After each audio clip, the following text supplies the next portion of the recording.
The process of upgrading the connector consists of 3 steps: downloading the latest connector from the applications list in MetricsCube, uploading the files to the server of your synchronized application, waiting for resynchronization, up to 24 hours depending on your application.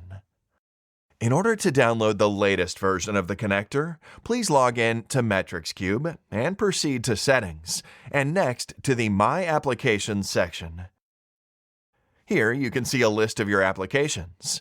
Please find the right one and click Download.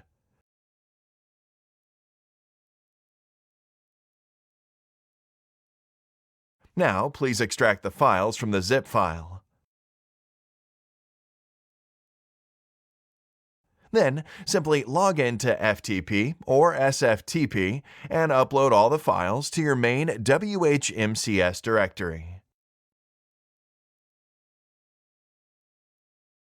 Please make sure that the directories match between the uploaded files and the target location. That was everything that you needed to do in order to upgrade your connector. If everything went well, you'll notice the changes in MetricsCube on the next data synchronization.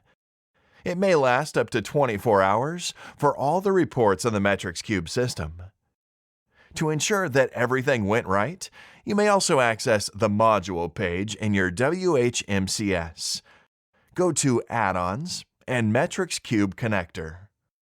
If the page comes up correctly, you may be certain that the upgrade was successful. If you come across any problems during the upgrade process, please feel free to contact our support. We'll be more than happy to help you.